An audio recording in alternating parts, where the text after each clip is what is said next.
Welcome back to my channel. ನುಗ್ಗೆಕಾಯಿ ಸಿಂಪಲ್ಲಾಗಿ ಈಸಿಯಾಗಿ ಸಾಂಬಾರು ಬೇಡ ಅನ್ನೋರಿಗೆ ಗ್ರೇವಿ ಥರ ಮಾಡೋದು ತೋರಿಸ್ತಾ ಇದ್ದೀನಿ ಫ್ರೆಂಡ್ಸ್.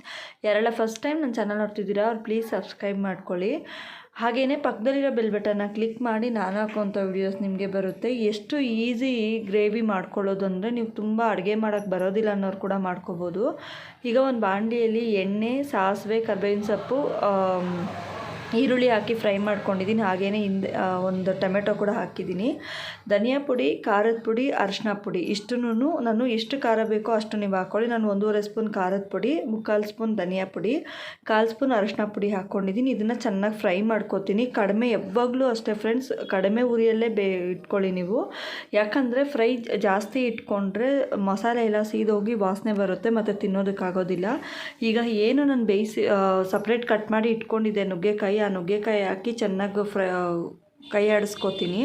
ಕೈ ಆಡಿಸಿದಾದ್ಮೇಲೆ ಸ್ವಲ್ಪ ನೀರು ಹಾಕಿ ಬೇಯೋದಕ್ಕೆ ಬಿಟ್ಬಿಡೋಣ. ಈಗ ಬೆಂದಿದೆ. 1/4 ಸ್ಪೂನ್ ಆಗೋಷ್ಟು ನಾನು 1/4 ಗ್ಲಾಸ್ ಆಗೋಷ್ಟು ಹಾಲು ಹಾಕ್ಕೊತೀನಿ. ಹಾಲು ಬಂದು ತುಂಬಾ ಗ್ರೇವಿ ಕೊಡುತ್ತೆ. ಯಾವುದೇ ರೀತಿ ನಾವು ಟೊಮೆಟೊ ರುಬ್ಬಾಕಬೇಕು, ನಾವಿಲ್ಲ ಈರುಳ್ಳಿ ರುಬ್ಬಾಕಬೇಕು, ಇಲ್ಲ ಇನ್ನೇನೋ ಮಸಾಲೆ ಮಾಡಿ ಹಾಕಬೇಕು ಅನ್ನೋದು ಇರೋದಿಲ್ಲ. ಈಗ ನೋಡ್ಕೊಳ್ಳಿ, ಬೆಂದಿದೆ ಅಂದರೆ ಸರ್ವ್ ಮಾಡ್ಕೊಳ್ಳಿ. ಇಲ್ಲ ಅಂದರೆ ನೀವು ಸ್ವಲ್ಪ ನೀರು ಹಾಕಿ ಕೂಡ ಬೇಯಿಸ್ಕೊಬೋದು. ಬೇಕು ಅನ್ನೋರು ಹುಣಸೆಹಣ್ಣು ಕೂಡ ಹಾಕ್ಕೊಬೋದು. ತುಂಬಾ ಚೆನ್ನಾಗಿರುತ್ತೆ. ಹಾಗೆಯೇ ಒಂದ್ಸೆಲ್ಲಾರು ಟ್ರೈ ಮಾಡಿ, ಫುಲ್ ವಿಡಿಯೋ ನೋಡಿ. Thank you so much friends, ಇಷ್ಟೊತ್ತು ನಾನು ವಿಡಿಯೋ ನೋಡಿದ್ದಕ್ಕಾಗಿ. ಮತ್ತೊಂದು ವಿಡಿಯೋ ಜೊತೆ ನಾನು ನಿಮಗೆ ಸಿಗ್ತೀನಿ. Bye friends, thank you so much.